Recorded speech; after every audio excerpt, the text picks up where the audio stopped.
Hey, small town fam, it's Yardley. And Dan here. We're doing something special with the launch of season 17. We're having a sale. A sale! I love a sale. My friends, we're kicking off a special SuperFam membership drive with some great perks. But it's only available through September 12th. Right now, annual memberships to the SuperFam are over 25% off. When you join, you'll lock in a full year of early and ad-free episodes, bonus content, and more. And new annual members will get a free mystery gift pulled straight from the Small Town Dicks merch vault. I'm talking mugs, pint glasses, hats, notepads, cool stuff we don't have on sale anywhere else. But that's only while supplies last, and only if you sign up for or upgrade to an annual membership by $11.59 on September 12th. It's very Cinderella. It is very Cinderella.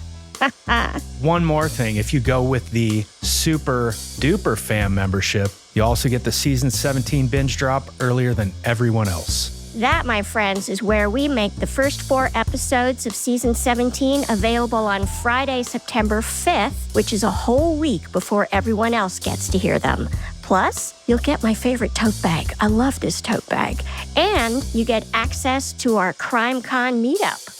Go to smalltowndicks.com/superfam, choose SuperFam or Super Duper Fam, pick the annual plan and get the best deal as well as your mystery merch gift. Don't wait, because season 17 kicks off right after this offer ends. So, friends, head to smalltowndicks.com/join for all the information. And now, let's get on with the episode, shall we? Hey, small town fam, we have something special for you today. A little season 17 appetizer ahead of the main feed drop of season 17, which starts on September 12th. Mark your calendars. So this episode comes from one of our favorite returning guests, retired Detective Constable Simon, who's over in Scotland. It's a great snapshot of policing across the pond in the mid-1980s. I like to think of this one as excellent dinner party conversation. Oh, my friends, you would so want to be at this dinner party. The details are fascinating, there's a bit of humor, and you won't lose your appetite while you listen. So, pull up a chair, grab a beverage, and settle in for The Wee Man. Hi there, I'm Yardley. I'm Dan. I'm Dave. And I'm Paul. And this is Small Town Dicks. Dave and I are identical twins And retired detectives from small town USA. And I'm a veteran cold case investigator who helped catch the Golden State Killer using a revolutionary DNA tool. Between the three of us, we've investigated thousands of crimes, from petty theft to sexual assault, child abuse to murder. Each case we cover is told by the detective who investigated it, offering a rare, personal account of how they solved the crime.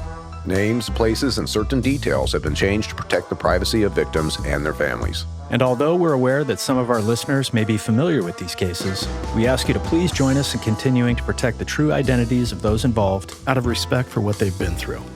Thank you.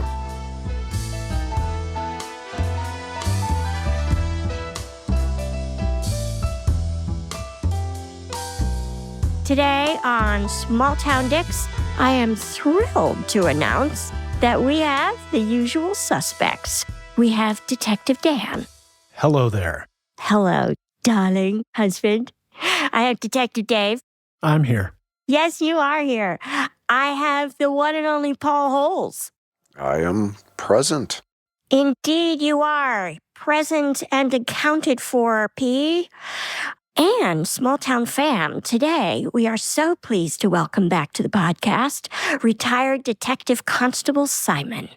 Hi, Yardley. How are you? I'm so great. It's wonderful to see you, Simon. Thanks for having me. Oh, we're absolutely thrilled. We love it when you come, Simon. And for our listeners, the newbies, Simon has brought us a couple of cases on this podcast already. They're always wonderful. So, Simon, you're an old hand at this. Fire away, my friend.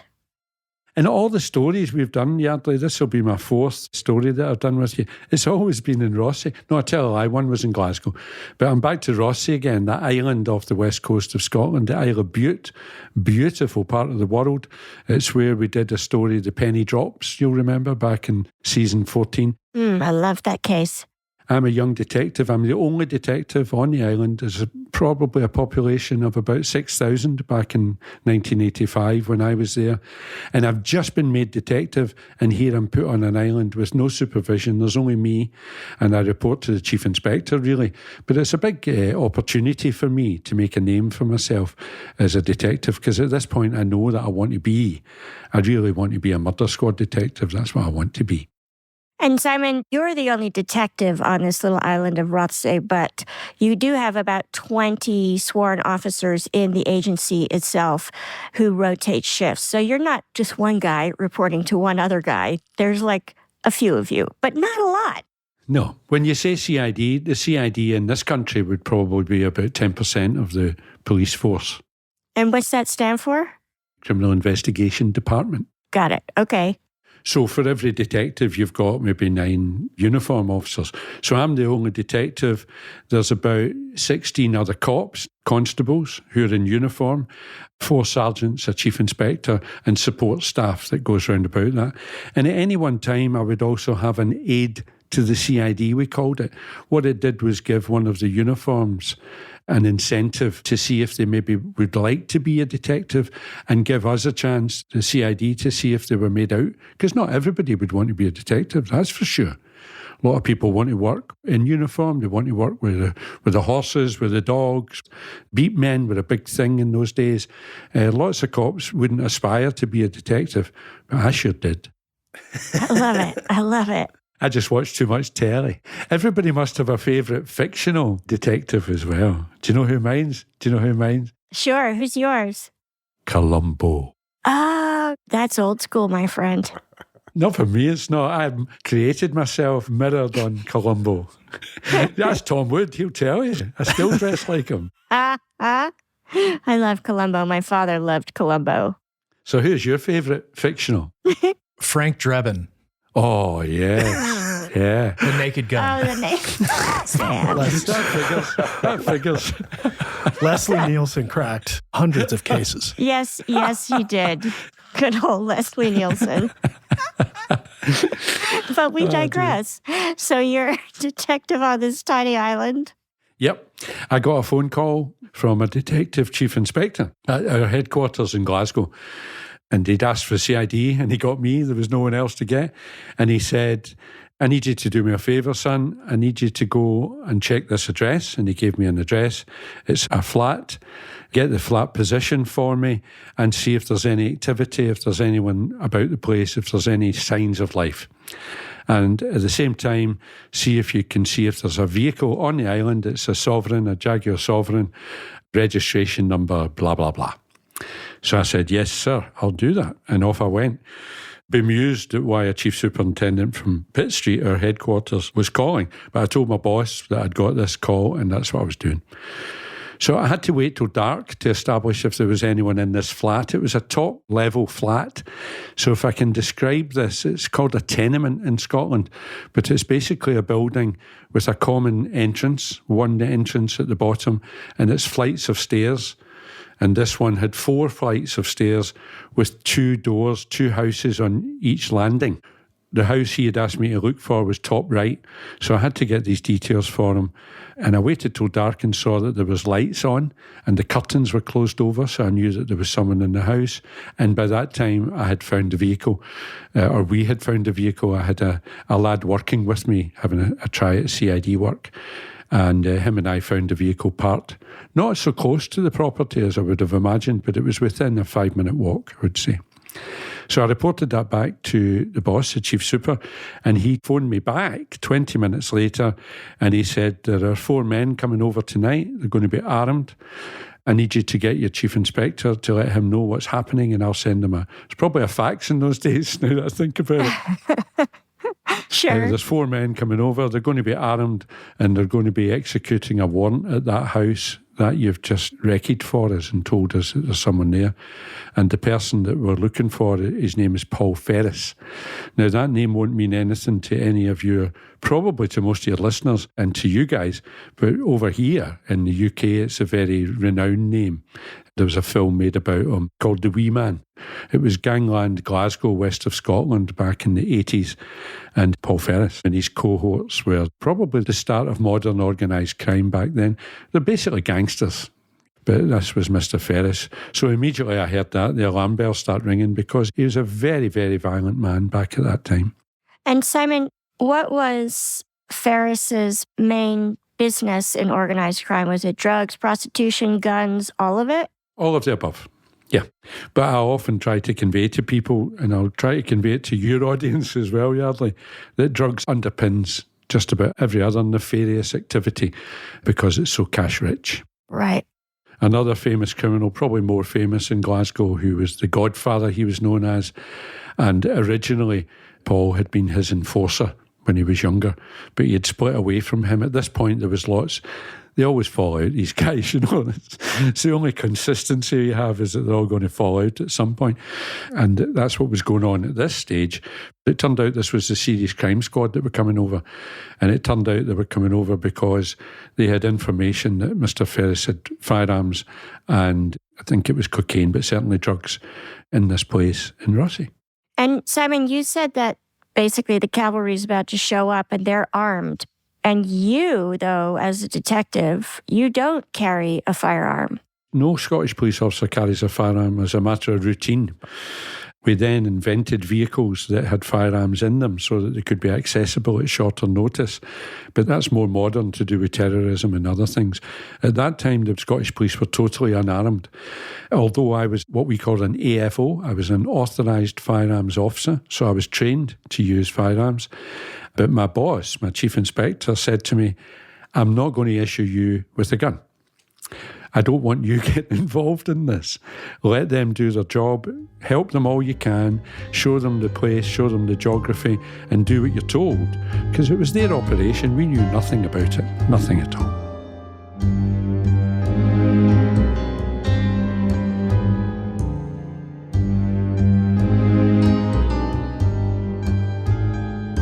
So they appeared. Remember, Rossi, the only way to get there is by boat, by ferry. So they appeared off the ferry, and by that time I had them booked into a hostelry where they stayed that night. And we then went about the process of executing the warrant that they had, which is a matter of reconnaissance, of intelligence, of uniform backup as well. All these officers from the Serious Crime Squad would be plain clothes, suited probably, from memory, maybe a bit more casual than your traditional detective image.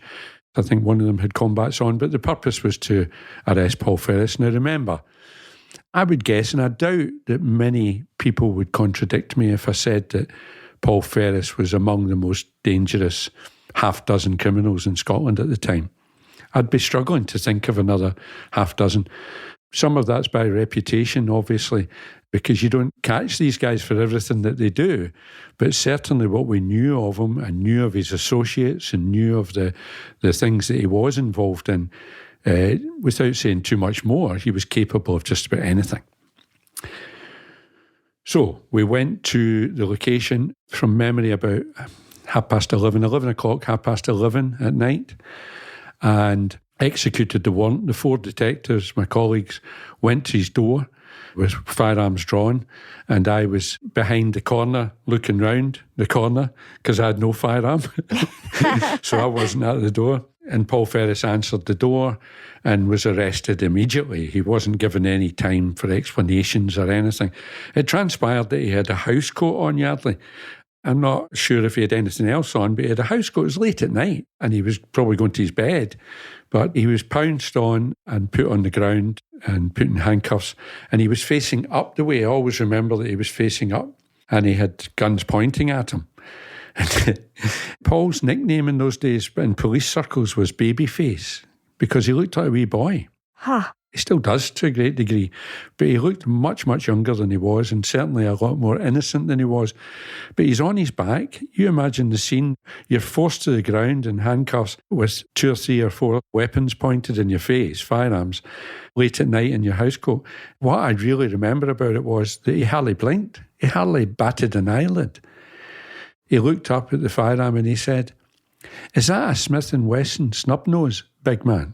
Oh, well. He was interested in what the weapons were that were pointed at him. He wasn't in the slightest bit disconcerted. Yes, and also wanted everybody to know that. Oh, yeah. That this was old hat for him. Yeah, totally. So I took him away with one of those detectives in a couple of uniforms that were with me, and we took him up to the police station, and the house was searched. Some uniforms and those detectives, and drugs were found, cocaine was found, allegedly, and Paul was booked. And I was told to search the car. We took the car back to the police station, and I was issued instructions to search this car. And I'm laughing because I searched it along with my aide to the CID, and I've never searched anything like I searched that car, I can assure you. I took it to pieces. I could have been a mechanic, a Jaguar mechanic after that, because I knew every part of that Sovereign, because I was sure that there must be something there that I was to find. But there wasn't. And, well, we didn't find anything. So what ended up happening to Paul? He went to court ultimately for that. He stayed in custody thereafter. He was in custody until the trial, and he got not proven at the trial. And again, this is something that I've alluded to in other chats with you guys. When you're paying top dollar, you get top defence. They managed to cast enough doubt on the procedures and on the find of the drugs and the credibility of the police officers involved that the jury saw fit to give him a not proven. Wow. And what was he actually charged with? Possession. Well, it would be possession with intent to supply because of the quantity. I can't remember the exact quantity, but it was a substantial amount. It wasn't personal use, that's for sure. And that was always a distinction in our law. Section 5.1 was possession with intent to supply, which carries a much more hefty sentence than simple possession. And that's usually down to quantity and to some degree the circumstances. Right. If you're caught selling it, or there's evidence that you have been selling it, or it's prepared for sale, because you don't sell it as a quantity like that. It has to be wrapped and cut and made into packages for £20, £40, whatever the sale might be. So if it's prepared for sale, then that would negate the personal possession and show that you were preparing to sell it into the market.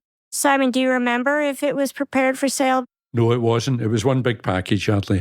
It was one big package. Yeah. So that would be where the defense was able to gain some ground and say, it's not for sale. He just has it because he loves cocaine. I mean, come on. I'm curious. You're the island detective, and you find out that this renowned badass is staying in a flat on an island that you are policing. So I'm curious about how long Paul Ferris had been there, and what's your reaction to all that once you realize, hey, I got a badass on my island? Yeah. Well, what we discovered was that it was a safe house. It comes out in the film as well that this house was actually owned by another Glasgow gangster who rented it out as a holiday home, but it was also used as a safe house. It's an island, remember, about an hour and a half from Glasgow. So it was a holiday resort in those days. And it's an interesting question because in those days, the IRA, the Irish Republican Army, were very, very active in the mainland UK, but only in England. To our knowledge, they never targeted a Scottish venue or target, but they used Scotland as a safe haven because they're just people renting houses, and it could be vacation, it could be anything. And that's what the criminal world do. They own properties. And Ferris had maybe never been there before. I don't think he had. But he was over there for a specific purpose, maybe to meet someone from England or from wherever who was coming to pick up that package. He might have been lying low after doing some kind of job, some kind of hit, or whatever terminology you want to use here for these guys. But he was there. He couldn't have been living on Rothsay. He couldn't have been living there for any length of time without it becoming very apparent to us, because the locals would have noticed straight away he was a notorious gangster and still is to this day. Is he in prison? No, he's a businessman now. Seriously? He had a security company for a long time, and he's now a podcaster. Stop it. All these criminals turn to podcasting, Oh, my I think. God. Yeah, He's written a few books too, correct? yes. He's big on Twitter. He's got a huge social media following.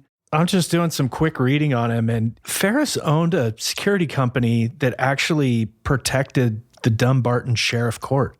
Mm-hmm. Wow.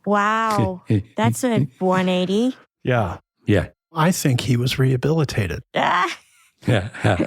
I mean, it's a fascinating guy. I'm just reading his Wikipedia page, and there's like, dude, he's like the most interesting man in the world. To me as well. I tell this story in my book, Yardley, and Paul contacted me via Twitter and said that he quite liked my story because it had a semblance of truth to it, and that he would send me the court papers if I wanted to expand on it. Wow. And he mentioned other cops and said, at least you didn't do this and do that like other, and he used some bad language and whatnot. The point I was going to make was, I don't know about you guys, it's very, very seldom that criminals like that can rehabilitate, and I'm using that word lightly, but they can reinvent themselves and become part of mainstream society like he has done. To all purposes now, he's on the straight and narrow, and he's a businessman in his own right. He writes books, they want to make movies about him, he's got a notoriety about him, and it's not many can do that. He's clever. Living that lifestyle, I imagine that gets tiring. You're always looking over your shoulder. You're always worried about the folks that work under you blabbing and giving you away. The stress level in that lifestyle, always being on the run or worrying about getting caught. Yeah, and the opposition as well, your rivals in those marketplaces, because they're always fighting with each other. There's always competition for drug markets. We had ice cream wars here where a family of 5 were burnt to death in their house, arson. There's always problems between the criminal fraternities. Luckily, they don't really occupy us to that great a degree because it's only themselves that they're fighting with and killing. I'm surprised Ferris was allowed to leave his former lifestyle. Isn't that sort of a thing? Like once you're in, there's no getting out? Well, a lot of his contemporaries are no longer with us, of course. I'm reluctant to give him any credence, but there was a cleverness about Paul, and there was certainly an unpredictability about him that he was capable of anything. So before you would cross Paul Ferris, you would have to think very, very carefully about the consequences of that.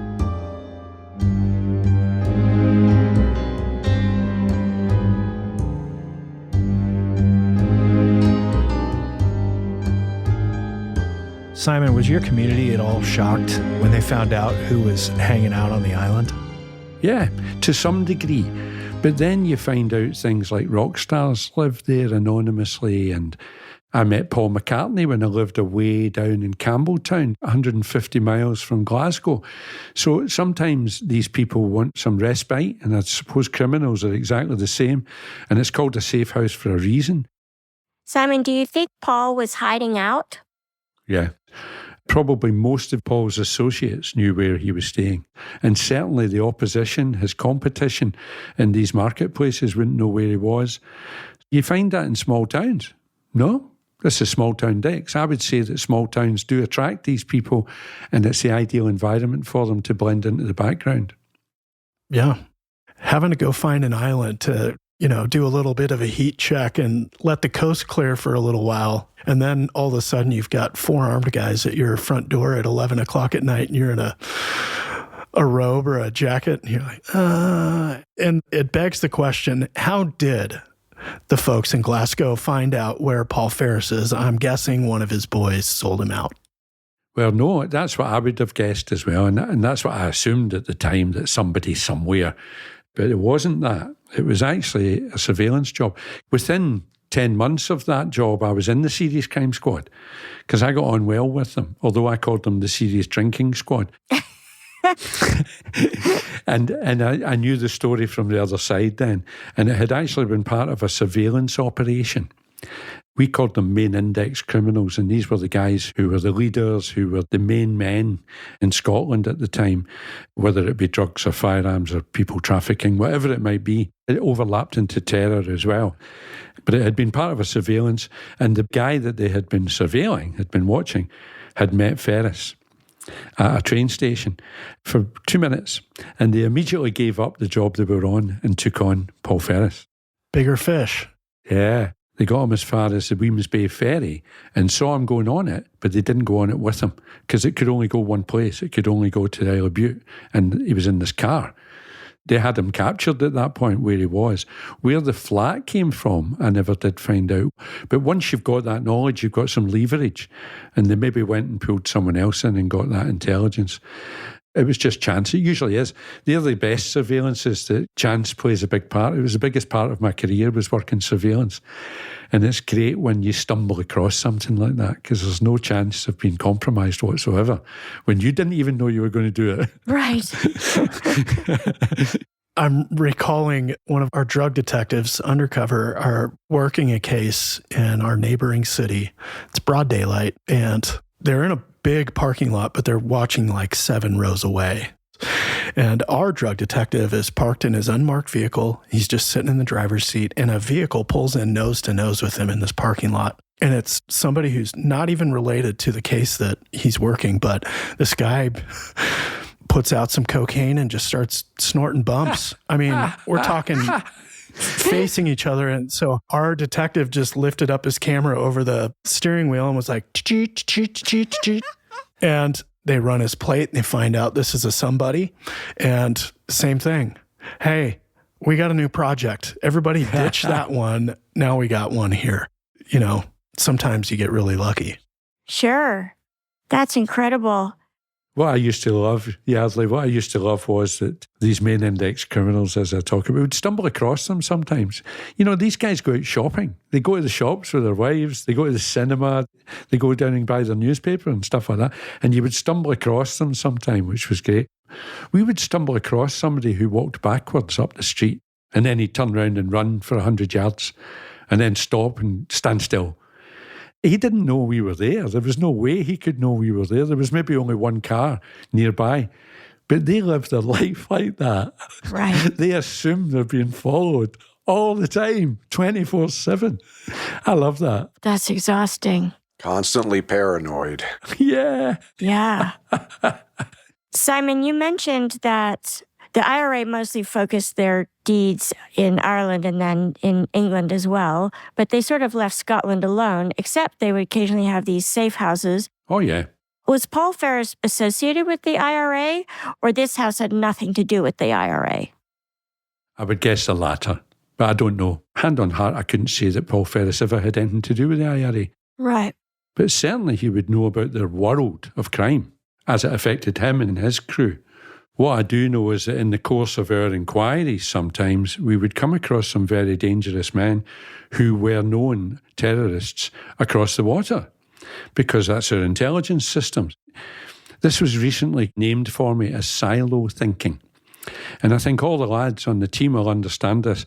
The police are very guilty of it sometimes as well, but certainly governments are, where everybody's got their own silo. So let's take terrorism. There's a silo. And if you look at the world through that prism from your silo, then everything is seen as that. That's all you're looking for.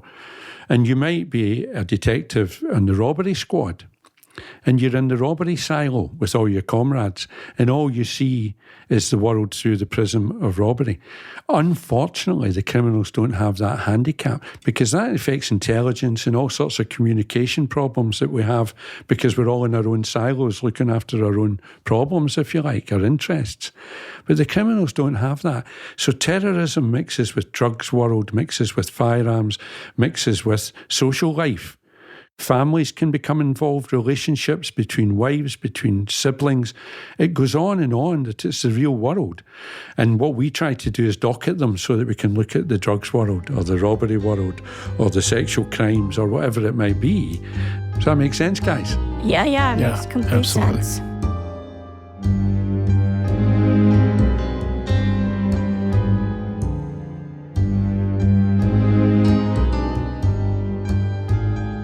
I was talking to Dave and Dan about this the other day, actually. Like, once you learn to see the world through a certain lens, not unlike siloed thinking, but because of the things that you had to adopt, the strategies, the points of view in order to survive and to do your job well in law enforcement, now you can't ever not have that filter. You can't unsee those things, and you can't look at the world the same way you did before you became a cop. Can you speak to any of those? How long have you got, Yardley? I had an experience recently. I'm going to plug our own podcast here. Tom Wood and I have our own podcast, Crime Time Inc. And Tom coaxed me into speaking about undercover work because I was heavily involved in undercover work for many years. And Tom has absolutely, well, not no knowledge, but he was a senior officer who used undercover abilities, but he doesn't know anything about it really. And I thought, yeah, we'll do an episode about undercover work. But the first one didn't work because I realised I was opening up doors that I had closed, locked, bolted, and didn't really want to admit to myself, never mind anyone else. Because that world is full of lies and deceit and mistrust and ultimately betrayal. And you have to be willing to do those things, A, to survive, and B, to get the job done. But I got it into some context. I had a few sleepless nights after just chatting with Tom about it. But then I got it into some perspective. And now I think I've got it handled better through talking about it. That's what you were alluding to there. You can't unlearn those things, but you can put them aside and realise that you were doing a job. Yeah. What you were doing was a job that needed to be done at the time. And it's a different job now, I would suggest. And the things that we did and the things, they were all needing to be done. It was the greater good we used to think of it as. And we did those things in order to save lives, in order to keep drugs off the streets, which has failed miserably, of course. It's another mission of mine to change those laws. But that's the truth of the matter. And yeah, it changes you. And I still find myself sitting with my back to the wall when I go out in public and things like that. It's mostly subconscious now. And I drive 30 miles an hour now all the time. My kids say I drive like an old man. And that's because I am. So you gradually adapt, and it now seems like a different world. You've maybe heard me saying a lifetime ago, and that's what it feels like. It feels like a different person that was doing these things back then. But you learn the street craft from it. I can still walk into a place and think, I don't like this. There's something not right. And I'll leave, because you trust your instincts more, because you've been living on them back in the day. And what I've discovered is that you can slip into that mode. If something happens, if there's an accident or, God forbid, somebody pulled a firearm or something, I don't think I'd run away. I think a bit of you slips back into training and habit and routine, and you deal with the thing. Yeah. I remember a senior officer saying to me, police officers have to learn to run towards things that most other people in their right mind would run away from. And I think that always stays with you. That's exactly right. I often describe your job that way. If I do a podcast interview or something, I always say these are the people who, if they're doing the job the right way, first of all, they consider it a calling. And second of all, they run toward the things the rest of us run from. And it's just not normal to encounter people on their worst day, that is your 9 to 5, so to speak. It's just not normal. It's not normal. No. And it has consequences, which I think you were alluding to. It takes its toll. There's a price to pay. Yes, a big price. Some detectives who've come on the podcast have told us, I tried to deal with it more or less as it was happening. More oftentimes they say, no, I decided I would just bury it and deal with it later. And then later comes like, you know what, I actually don't want to deal with that at all. But you're not ever let off the hook. No. You will be forced to deal with it at some point. And I can remember incidents where when they were over, the inspector or whoever would say, right, lads, that was horrific, maybe a death or whatever, sometimes a policeman, and he'd say, right, away you go home, away you go home, just take the rest of the night off. Entirely the wrong thing to do.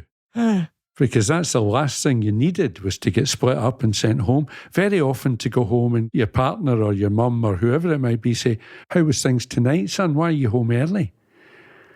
And you don't want to talk about it to your mum. Right.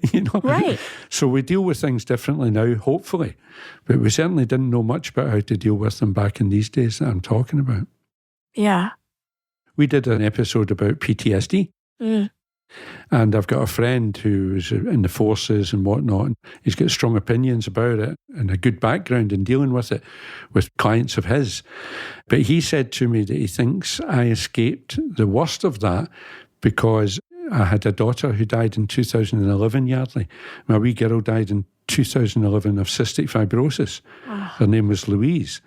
And Bobby reckons that once something like that's happened to you, everything else falls into perspective. Right. And that's really what you have to do, is get perspective on things. That at the time, it's the most important thing in the whole world, catching this guy with some drugs, you know. In the big picture of life, it doesn't matter a jot. You know what I mean? Right. Or me getting a hard time in court or whatever it might be.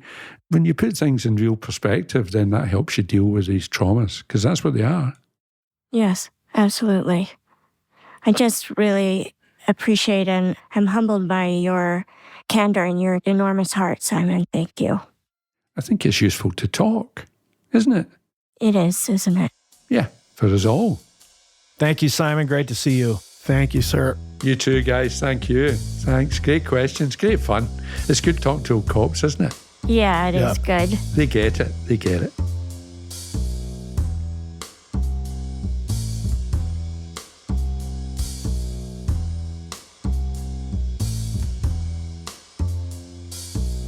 Small Town Dicks was created by Detectives Dan and Dave. The podcast is produced by Jessica Halstead and me, Yardley Smith. Our senior editor is Soren Bajan, and our editor is Christina Bracamontes. Our associate producers are The Real Nick Smitty and Aaron Gaynor. Logan Heftel is our production manager. Our books are cooked and cats wrangled by Ben Cornwell. And our social media maven is Monica Scott.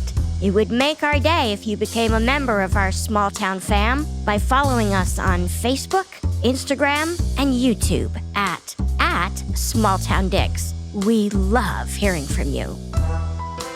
Oh, our groovy theme song was composed by John Forrest.